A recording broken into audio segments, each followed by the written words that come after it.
Okay, I'm gonna get us started here.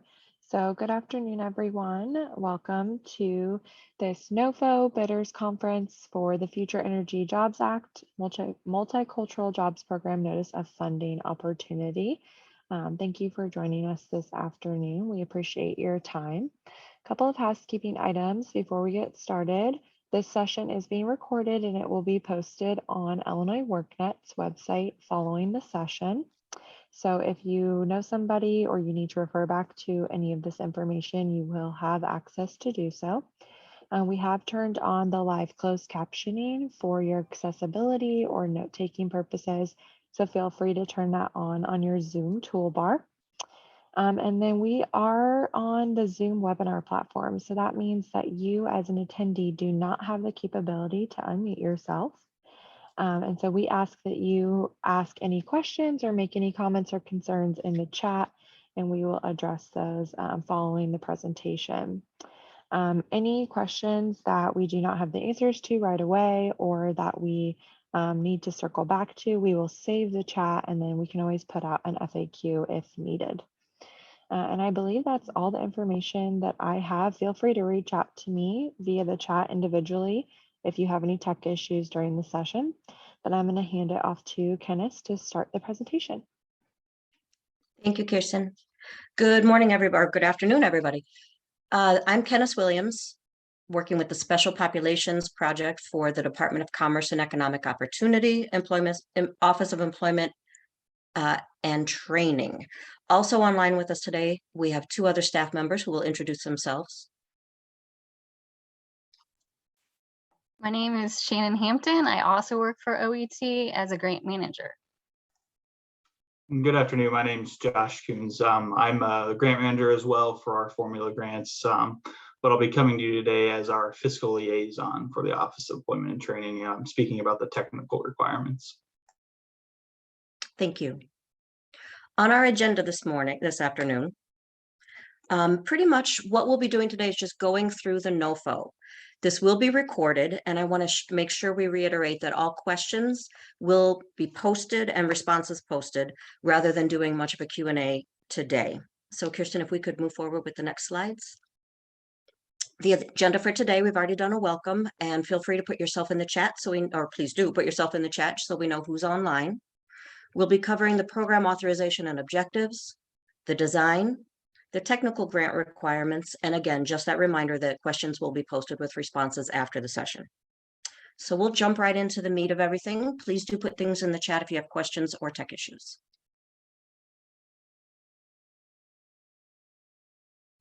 So initially, just to give some background, the program authorization and legislation. This is the FEJA, the Future Energy Jobs Act, and the goal is to stimulate job growth in clean energy. There are different components. There's the solar pipeline training program. There's the craft apprenticeship program, which you might have attended a webinar for Bidders Conference on already, but also do check our website. And the multicultural job training program, which is what we're covering today. The administration of these programs is authorized under FEJA. They're assigned to us at the DCEO by the Climate and Equitable Jobs Act. So just to give some background on what the objectives and the goals are, is that the NOFO is to help choose the programs that will fund training programs with a focus on diversity and making sure that participants are trained and receive credentials in the energy field. The goal is to provide training for clean energy related occupations for diverse low income or economically disadvantaged populations and individuals.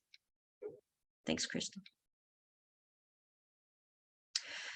In case you were not aware, the clean energy industry is growing and is stable.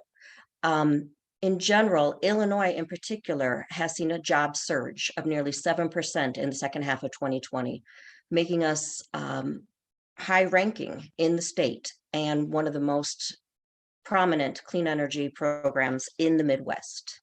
Next slide, please. When there are any questions, and just to make sure that everyone is getting the same information, please refer to our Illinois WorkNet Multicultural Jobs Program NOFO website. This page will be updated, and this is where you will find the questions and answers that we'll cover today, and they'll all be posted after this presentation. So here are the foundations of this program. The Multicultural Jobs Program provides an opportunity for innovative, employer-driven training, meaning it's meeting the needs of the industry. It's to pair education and occupational trainings with work-based learning to individuals in need of self-sustaining employment. It's to assist the development of a workforce with the skills and training needed to excel.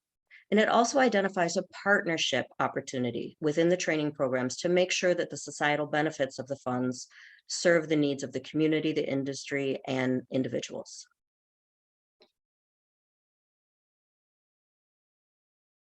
Commerce will seek innovative service delivery proposals, and we're specifically looking for programs that will provide training and resources to women, people of color, individuals with criminal justice backgrounds, individuals who've been in foster care, and other individuals with specific barriers to employment. Selected grantees will recruit, train, and place participants in clean energy-related occupations throughout the state. We're not looking for just one community, we're looking for statewide, different projects throughout the state.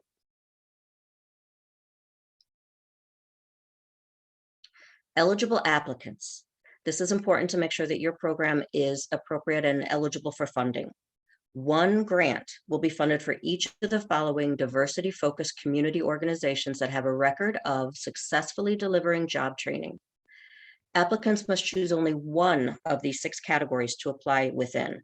Even if your organization or entity could qualify under different categories of these 6 categories, you must apply as just one. Category A is a community-based civil rights and human services nonprofit organization that provides economic development, human capital, and educational program services. Category B is a not-for-profit organization that's also an educational institution that offers training specifically approved by the State Board of Ed and the Department of Education with the goal of providing workforce initiatives leading to economic independence. Next category is category C on the next slide, which is not on there, but category C is also we will update that for you, is a training program, a nonprofit entity that has educational component as well that's approved by the state. Category D is a not-for-profit organization dedicated to providing equal access to opportunities in construction. They offer training programs that include OSHA, EPA, renovation, repair, and painting certification, and leadership in energy and environmental design. Category E is a nonprofit organization that has a proven record of successfully implementing utility industry training programs. And category F is a nonprofit organization that provides social services in general, such as housing, education, job and career education opportunities, that has successfully partnered with the electrical industry on job training. So 6 different categories. We will, in fact, later in the presentation, I will plug in category C and make sure that it's updated and posted. Next slide, please. Program design. The Energy Career Pathway training is targeted for populations and communities. We want to make sure that it provides equitable statewide access to quality training, jobs, and economic opportunities, and that it provides a full spectrum of services. So these services are a continuum, starting with outreach and recruitment to let the community know about the program, employer engagement, and then career planning for the individuals, which would include a comprehensive assessment, multiple assessments to make sure that it's a full assessment, and an individual training and employment plan.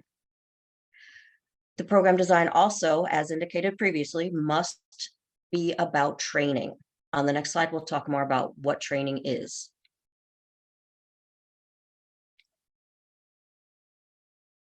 Programs must lead to industry recognized or post-secondary credentials.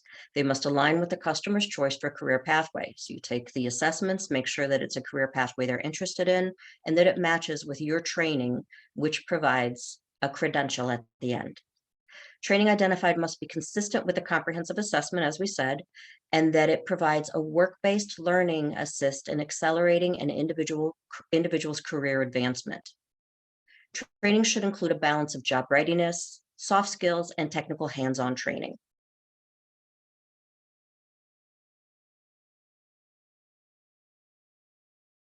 Next slide, please. Thank you. The program design. So a little bit more about what the training types are. Since training is a key component, there are different ways you could go about it. Occupational skills training, getting that credential, skill upgrading and retraining for individuals who have some training already or experience, entrepreneurial training, job readiness training, adult education and literacy activities, and then especially for youth, the work-based learning and training, which could include apprenticeship, work experiences or internships such as transitional jobs, OJT, customized training, or incumbent worker training. On the next slide, we'll show some of these definitions. On a following slide, we'll show some of these definitions. So the program in general, as we talk about the full continuum of services and the training and helping people get into a career and employment, there are outcomes that everyone should be thinking about. The NOFO lists everything completely and spells everything out. So this high level outcomes gives you an idea of what we're looking for. Obviously, the number of people who get enrolled in the program and complete the program, hopefully successfully, but also the number of individuals who get a credential, certificate, or license, transition into post-secondary education, are placed into and hopefully complete a pre-apprenticeship or a registered apprenticeship, the number who enroll and complete an on-the-job training, and the number who enroll and complete and paid work experience or internship, and then ultimately the number placed in unsubsidized employment. And then with many programs that some grantees might be familiar with and applicants might know about is that follow-up, that they are retained in unsubsidized employment for 6 and 12 months. It's about stability. So keeping in mind that, again, we've talked about that this is a multicultural project, the focus is on certain target populations. To align with the FEJA priority of ensuring equity across the state, this project should prioritize serving individuals who face barriers to employment, such as low educational attainment, low levels of literacy, language barrier, etc., those basic skills deficiency that many of us are familiar with, people with prior involvement in the criminal legal system, graduates are currently enrolled in the foster care system, individuals from specific environmental justice communities. And on the website, you'll see the link. You'll be able to access those communities to determine if that is your area. And individuals who've been displaced energy workers as defined in Public Act 102-662, also completely defined on the website.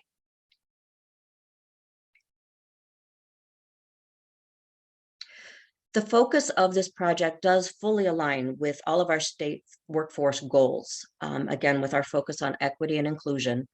This opportunity is available to public and private organizations that meet these requirements as outlined in the NOFO.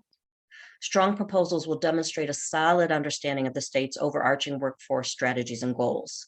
You can refer to the Unified State Plan, which is available on the website, and read more detail in the NOFO. Combined federal and state resources mean greater flexibility in apprenticeship and other training expansion. So really looking at the blending of services and looking at how funding is used. There are several resources identified in the NOFO as background information that you might want to look fully into. As I mentioned, the State Unified Plan, the IWIP Apprenticeship Committee, the Governor's Action Agenda, and FEJA and CEJA in general on the website and also available on the internet.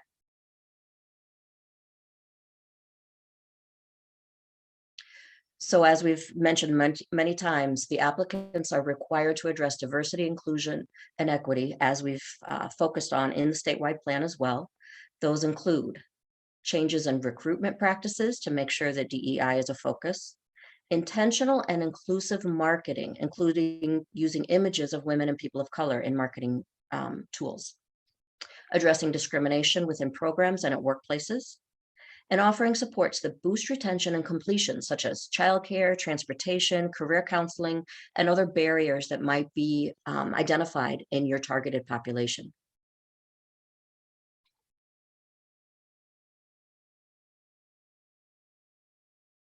Another primary focus is making sure that this training program includes partnerships, both with the community, with training providers, community-based organizations.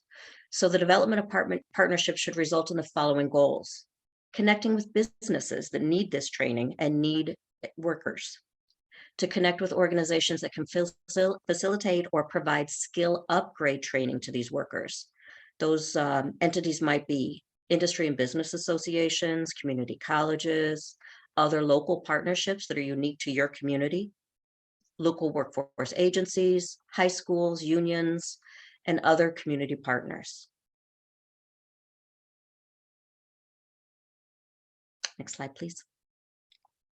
This is a great way of looking at the continuum of how to address the skills gaps. We want to map the value stream of talent development.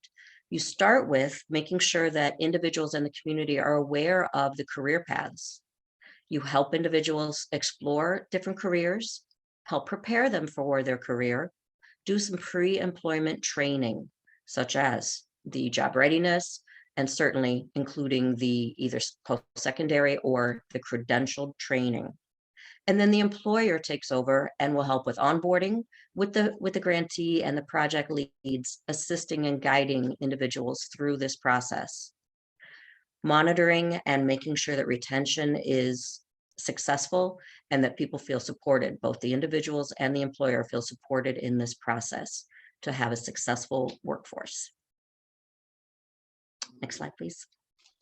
The career pathways is another statewide focus. We're looking at a combination of rigorous and high quality education, training, and other services that align both vertically and horizontally across secondary education, adult education, workforce training, career and tech ed, post-secondary education systems, all of the interacting systems that work together. This one focuses on apprenticeship, but again, it focuses on be aware of the career, explore it, make sure the team is working together, help with career development, get that hands-on experience, apprenticeship and pre-apprenticeship programs, and all along increasing the intensity of employer engagement so that the employer feels comfortable with trained workforce employees coming on board and workers feel confident and skilled to succeed in their path. So moving on to what this application is all about. There are two basic components. One is about the narrative and one is about getting the program, the dollars and the numbers and everything set clearly. So one component is the executive summary, which many people know is just a high-level overview of what the program will be. And then the project narrative, talking about who you are as the grantee, what you can do, what you have done. There's the documentation of need to demonstrate that your community has a need, whether it's the workforce area, whether it's the individuals, but how the need is there in your community and how you might be the one to help address that need. The project plan shows that everything stepped out with dates, goals, and how it will be achieved. And then budget cost effectiveness, which talks about the return on investment. How much per person does it cost to get through this project, and will it successfully pay off in the end for individuals, businesses, and for the funding? The project implementation plan is the detailed process that shows the dates and everything step by step, and then the outcome of what do you expect to have happen. The other components include a uniform grant application, which anyone who has done some state applications before might be familiar with, but we'll cover in a moment.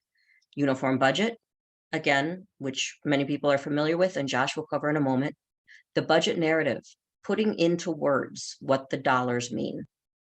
Some other specific forms that need to be included is a conflict of interest disclosure. Your entity's diversity, equity, and inclusion plan, which if you don't have on file at this point, you haven't created, this is a great opportunity to think about DEI for your agency.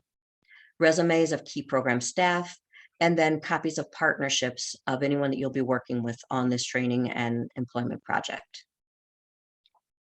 Next slide, please.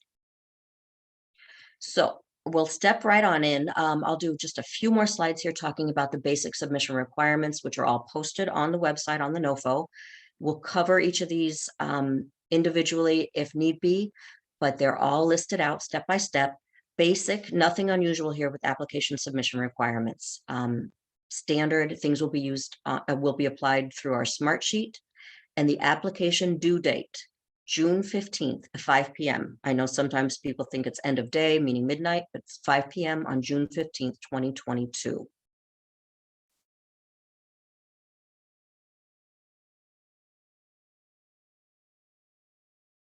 Applicants, when you're submitting, keep in mind that we will review initially that you meet the eligibility requirements in the NOFO, meaning you're one of those 6 categories and you're only applying under one of those 6 categories.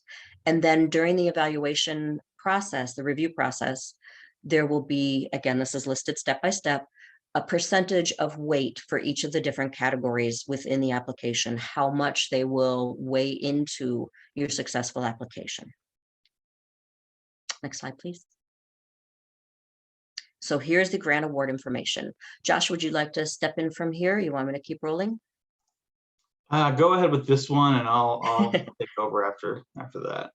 Perfect. So the big question, how much funding will be awarded? It's anticipated that this NOFO will have up to $4 million included. Again, it's important you know which category you're applying for because each category has a different award amount. Category A can be up to $1 million. Category B and C will be ideally up to 500,000. Category D also up to $1 million. And then category E and F anticipated up to 500,000 again. There will be a review process. So it's anticipated, and this may change, that the award will be made before August 15th, 2020, but updates will be made on the website to make sure that everyone is aware of any date changes. The grant term and performance period is determined on a project-specific basis, so we'll be reviewing what's applied. It's anticipated that this grant will be awarded for 24 months with a 12-month renewal option. Next slide, please.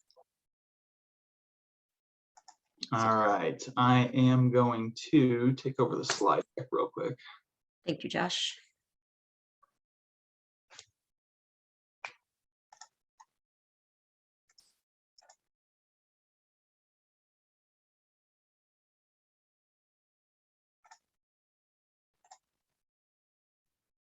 Okay, can everyone see my screen? Yes, Okay, great. we see your side too, the sidebar if you want to get rid of that. How about now? Perfect. Awesome. All right, so like I said, my name is Josh Coons. So I'll be going over, looks like it's moving here. There we go. So I'll be going over some of the technical requirements for the application. So to begin here, as you can see, we are in the pre-award phase. So the next, mainly that's what we'll be talking about now is the different requirements for pre-award. If you're interested in applying for the notice of funding, later on down the road, you'd be in the award phase where you'd receive more technical assistance in regards to the budget and whatnot, and then obviously post-award. All right, so we are at Department of Commerce governed by the Grant Accountability and Transparency Act. And the purpose of it is to increase accountability and transparency in the use of grant funds, reduce the administrative burden on both state agencies and grantees, and it adopted the federal grant guidance. You'll hear us refer to uniform guidance. That's 2 CFR 200. All right, so some of the pre-award requirements that will be completed before a grant award would be executed is the grantee registration, which I'll go over on the next few screens. There is a pre-qualification process. You'll also complete the ICQ. That's what we'll refer to it as, but it's the internal control questionnaire. You complete the programmatic risk assessment, and then some disclosures, the mandatory disclosure and conflict of interest document. So to be registered, you would click on this link, and I think someone asked in the chat, but these slides will be provided in this PowerPoint, or this is being recorded for future use. So you click on this link, and through that, it would have you create a login, and then you go through authentication, registration, the pre-quals, and then a fiscal and administrative risk assessment. You'll also use CIRS, as it's called, Centralized Indirect Cost Rate System. It's used to elect the indirect cost rate and, if necessary, complete the indirect cost rate negotiation. The only way you'd have to go through negotiation is if you were requesting the state provide a rate for you, or essentially if you wouldn't be given a rate if you don't already have one with the state. So grantees that are not current users in the system, they would receive an invitation once a notice of state award, also called a NOSA, is generated by the state awarding agency. So you really wouldn't have to get into that system until it was set in stone that you were going to be funded for this notice of funding opportunity.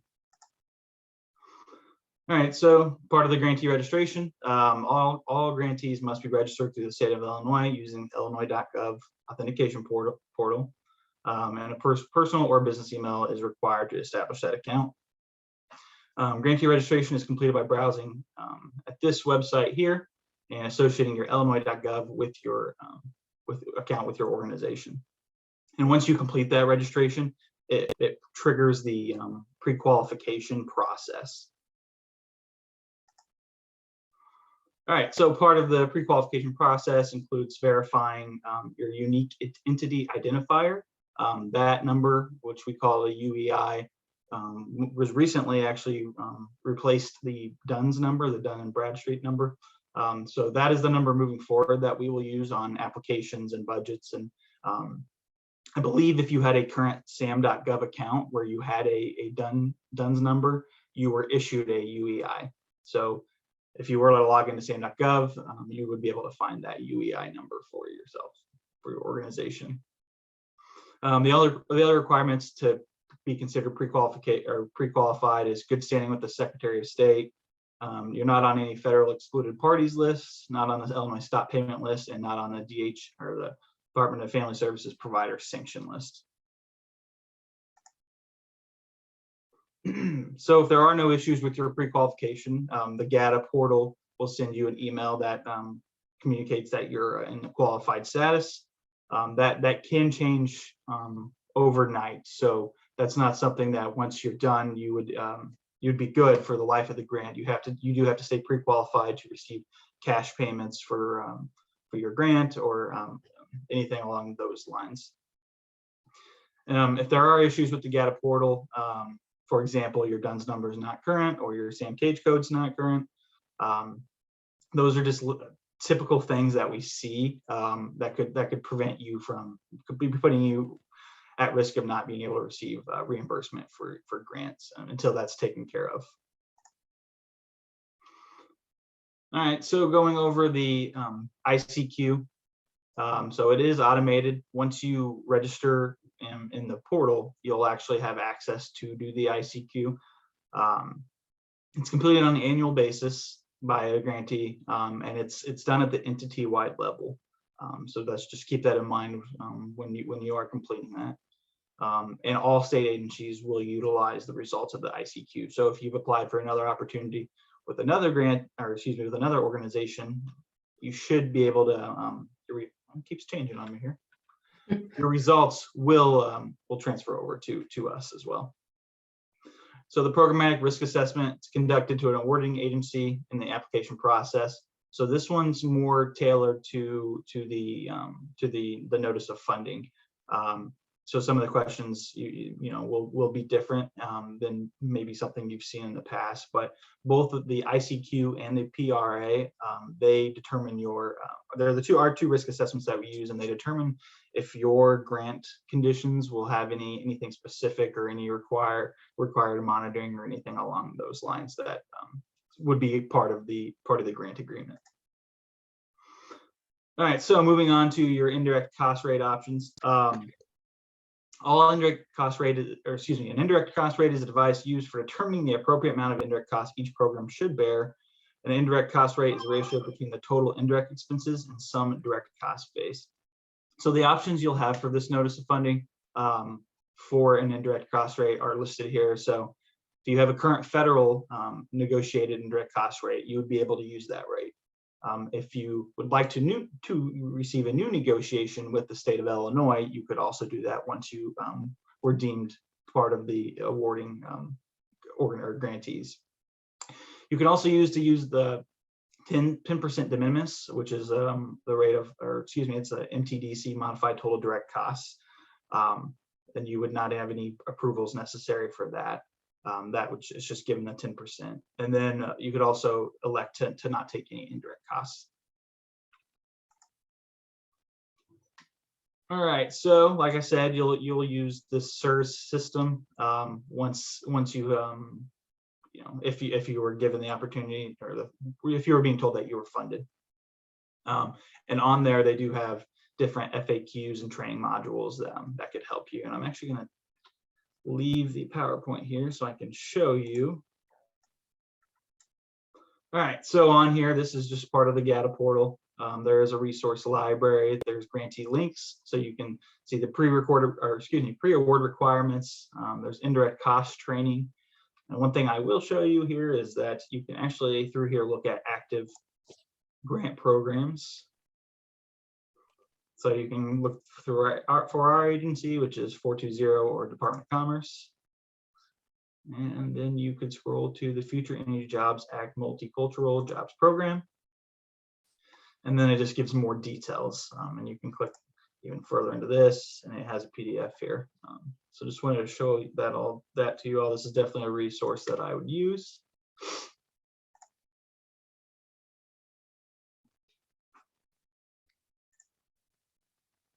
All right, so next we're going to go over just some standard application and grant award documents. So obviously most of you have heard of the Notice of Funding Opportunity. Then there's also the Uniform Application for State Grant Assistance, the Budget Template, and then the Notice of State Award, or the NOSA.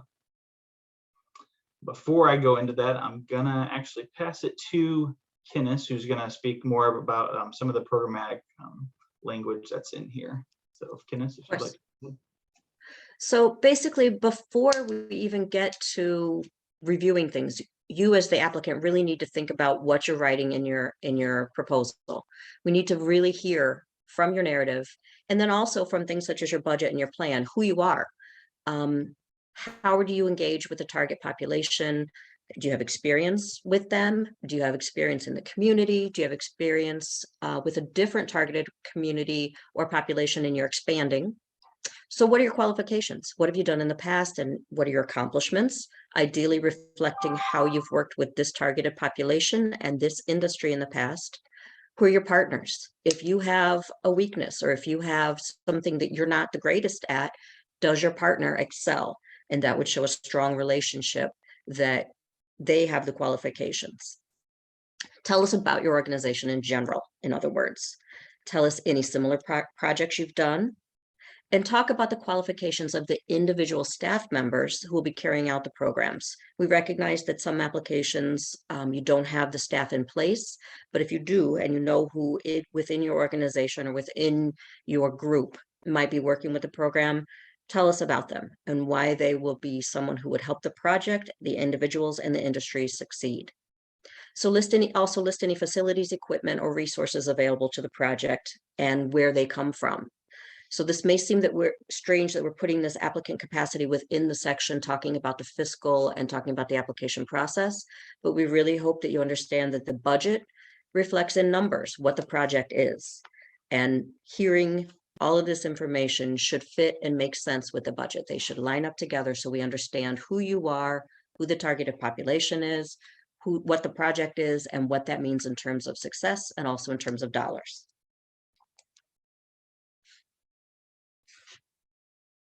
Thanks, Josh. Josh, you are muted. Yeah, it's not letting me move to. Okay, there we go. So the documentation of need is another component of this. In order to know that we should fund a certain project, we really need to understand why. Why this project? Why this community? Who is the targeted population? And what are the specific needs of the population and community? What are the causes of those identified barriers? Can you address that through this project? Can the individuals address it by being trained and getting employed? What documentation is out there to support the existence of the identified issues? Statistical information should be used to support your program and why you are the right fit. Here are a few resources that you can pull data from, but only identified the needed problem that you intend to address. How we all know every community could identify multiple barriers and challenges, but we want to hear in this application what the issue is, what the barriers are, and how this project will address the issues. And talk a little bit about how the population has been affected by the barriers. What will happen with this project? What will happen if this project is not funded? Thanks, Josh.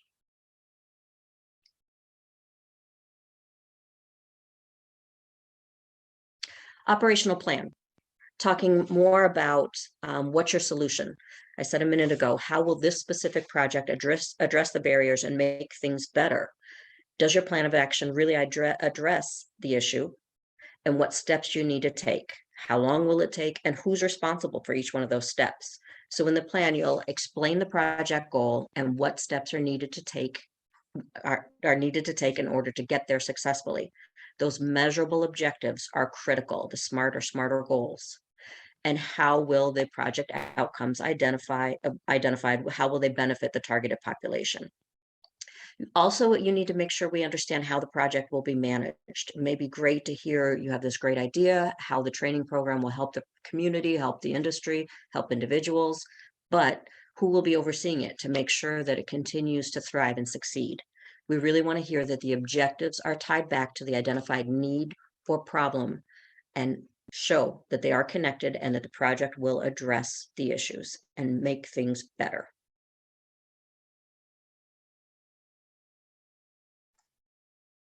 I think this is the last one, Kenneth. Yep, I think so too.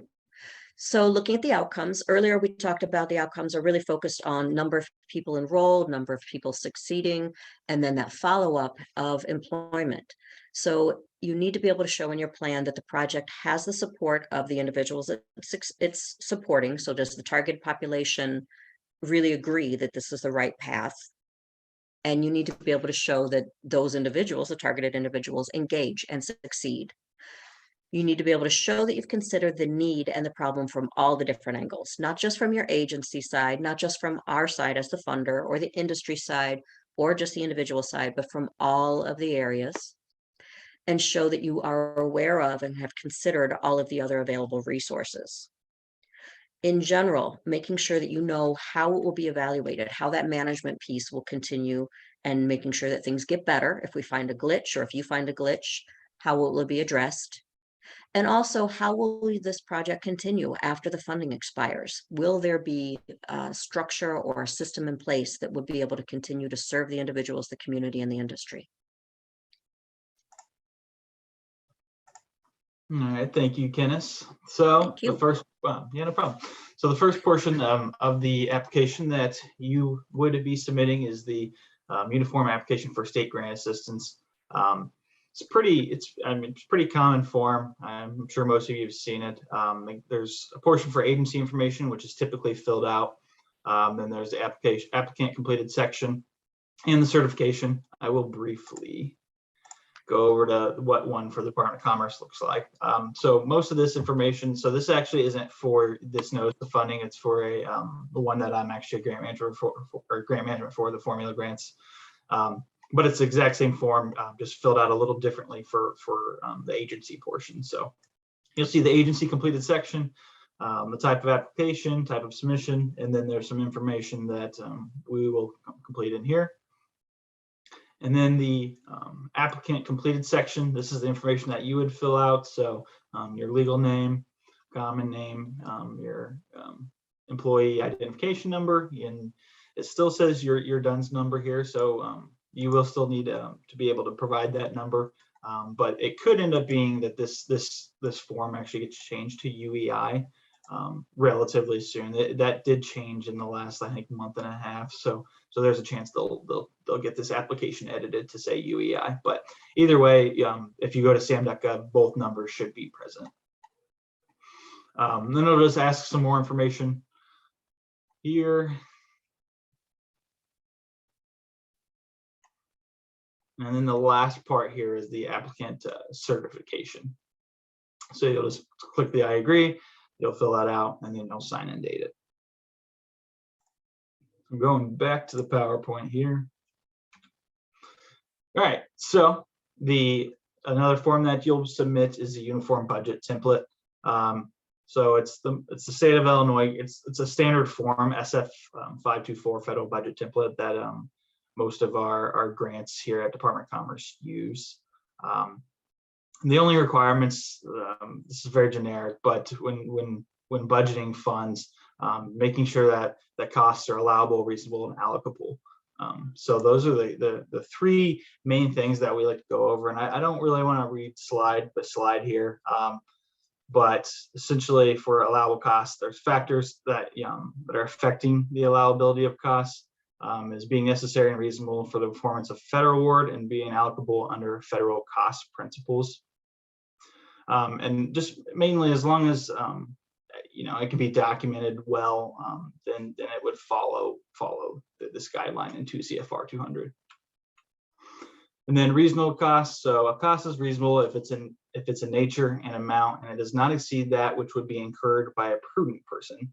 So that's key. So making sure that a prudent person, as it states, would make the same decisions that you're making with the federal funds or with the state funds in this case.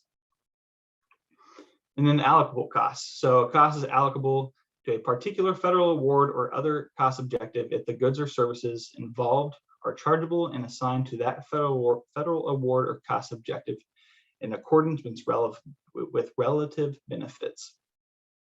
So I'll just leave it at there. That way, I'm sure you guys have all heard those three options before in part of the 2 CFR 200. All right, so there's two types of costs that you'll have. Direct costs, those are costs that are specifically within a particular final cost objective, such as federal award or other internally or externally funded activity. And then there's indirect costs, so costs that are incurred for a common or joint purpose benefiting more than one cost objective. And like I said, you guys will have the option to take indirect costs, or I'll actually go over the budget here in a second. I can show you how you'll select which option you'd like to prefer. So there are three parts to the budget. There's Section A, which is grant funds, Section B, which is matching funds. And what I mean by that is if you plan to use other grant funds or any other funds in general for part of this project, then the state prefers that you show us exactly what else is being funded with other non-state funds, or it may be other state funds. It just depends either way. And then the Section C, which is the budget worksheets and narrative. So before, let me see if this next slide. Don't want to jump too early. Okay, I'll go into this one too real quick. All right, so part of the state budget includes funding that's provided by the state awarding agency, regardless if the grant is state or federally funded. The standard budget line item definitions are consistent with the uniform administrative guidance, and any lines that are grayed out are not applicable to the grant program, or they're just locked, so that way you can't complete that portion. And the uniform budget template provides a space for program-specific line items. All right, so all grantees must complete the indirect cost rate form, select one of the following options. So I kind of already went into those, and I'll show you once we get into the actual budget template as well. And then, like I said, the Section B, non-state Illinois matching funds. So we don't see this very often. So if you were to have questions about this section, then just follow up with me while you're completing your budget, and I definitely could help you with that. But I don't see the need to go into super depth because we don't actually see this a whole lot. All right, so before we go into the grant agreements, I am going to show you a uniform budget template. So we won't go into super detail. There definitely will be a technical assistance training on completing this budget later on in the NOFO. But so there's the general instructions. Some people find this helpful. Some, think it's too much reading. So that's why I'm here to try to go over it with you. But your first tab here is the Section A. So you'll fill this information out, your organization name. If you were to leave the CSFA number blank, it's not a huge deal. Right now it does say DUNS number, but by the time it comes to you all, it could say UEI. Just be able to have access to both of those. And then you don't have to worry about the grant number. And this will probably actually be a fiscal year 23 grant, I'm assuming. But this is not exactly the budget template that you all be using. So the template will stay the same, but some of the different expenditure lines could change. I'm not entirely sure, or they haven't told me, you know, either way if more lines will be added or if this is what you guys will have. But that shouldn't matter just for the purpose of this. So the first tab that I'll show you is this is where you'll select your indirect cost information. So if you have a federal NCRA, you would do option 1. If you would like to, if you have a state of Illinois negotiated rate, then you'd select option 2A. If you would like to have one, if you were funded, you'd select 2B. 3 would be the 10% of, 10% de minimis, which is the modified total direct costs. Option 4, we don't see a whole lot, but it's for a restricted rate program. And then option 5 is for the no reimbursement. This worksheet here is meant to help if you are selecting the option 3 on here for the de minimis. They've given him notes over here. So like it says, for calculations only for de minimis, that's there to help you determine your direct cost base and what your indirect cost would be. Then as you go through here, you will complete this at the end. You don't have to have both signatures, but it is preferred that a CEO or CFO of your organization signs off on this. And what you do is you PDF this form and send it in with your budget template.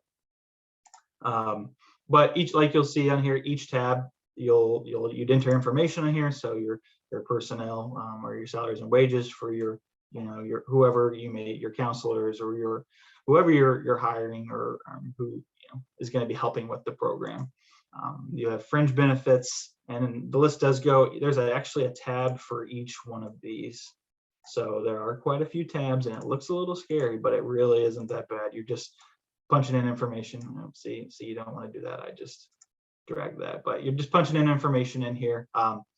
And you'll notice it says if you need to insert rows, then insert them between the existing rows that total up. So if there's a specific place for each one of these where you need to insert the rows, that way the formula doesn't get messed up. But if you have problems and it won't allow you to insert rows, just go ahead and send me the budget template you're working with the what you need added, and I can work with it to get those added for you.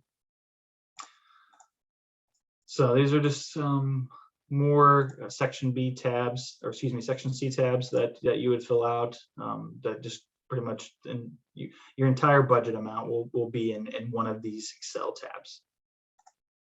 And then your indirect costs will go here. And then this is your summary. So if you do add non-state funds, that'll show up here. These are going to be the state funds that your proposal is saying that you'd like to have, and you don't really have to worry about the agency approval tab.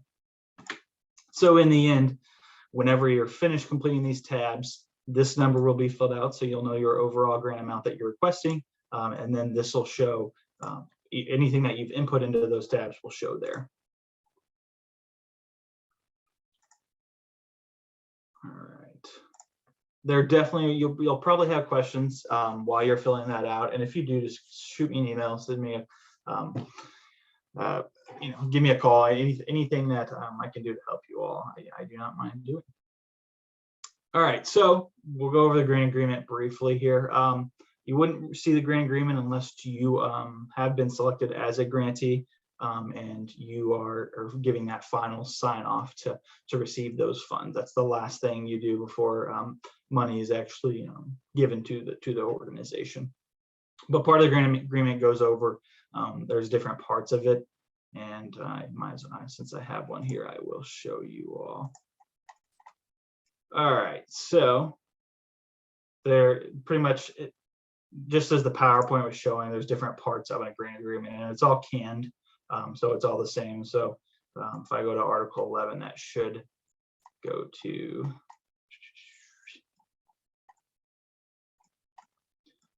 should discuss lobbying. but there is a lot in this, so I mean, it's definitely worth reading and discussing. But here we are with Article 11 lobbying. So it is canned, but there are certain things that you may need to know that would be helpful that are part of the grant agreement.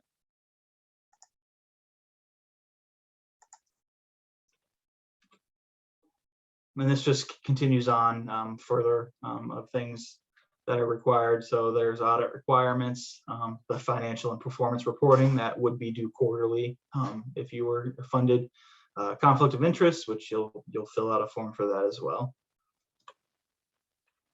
And then the last portion of it would be your exhibits. So this is where it talks about your overall payments or overall amount that you will receive by the end of the grant, your contact information, and some of your performance metrics and standards that you'll have to follow. And if after you've completed your 2 risk assessments, if there are conditions that we are enforcing, that would go in your grant agreement there in Exhibit G. And this last slide here is just all the resources that we either referenced or things that we thought would be helpful to you as you apply for this grant opportunity. So Kenneth, I don't know if there's any questions on or how you'd like to do that, but I'll turn it back over to you, and I'll wait if there's any budget questions. Thank you. I think there was one question pertaining to you, Josh, in the chat, asking if we can add lines to the budget form. So you should be able to insert rows, but in the past I've seen that sometimes the formulas get messed up when grantees try to do that. So if it doesn't seem to add up properly for you, just send your budget to myself and we'll get them added for you. Thank you.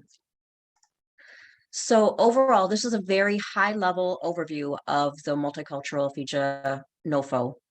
Again, all of the questions will be addressed in writing and posted on the site on Illinois WorkNet page. I will include the addition of Category C that fell off of the eligible categories. There are 6 eligible categories, and Category C, which we didn't cover previously, is not for-profit organization dedicated to developing the education and leadership capacity of youth, and that is the key. But all 6 will be updated and included on the page. And with that, if there are any additional things that need to be addressed right now, Shannon, I know you've been monitoring and responding to some of the Q&A and chat issues. Is there anything that we need to cover right now?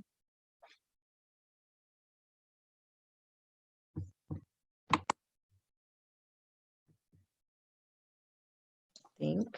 Do you want me to read them to you, or just wait till the? I think that the most appropriate, so that everyone's getting exactly the same information, including people who couldn't hop onto this webinar today, will get all the same responses. We're going to answer everything on the webpage. So please, if you're interested in applying for this NOFO, that you monitor the Illinois WorkNet page and look for that Q&A and look for the responses over the next 2 days, and then routinely after that. Teammates, anything else we need to cover before we give everyone an hour of their life back? I've got nothing. Great. This opportunity is a great project. Again, there are only there are not a lot of awards that will be awarded.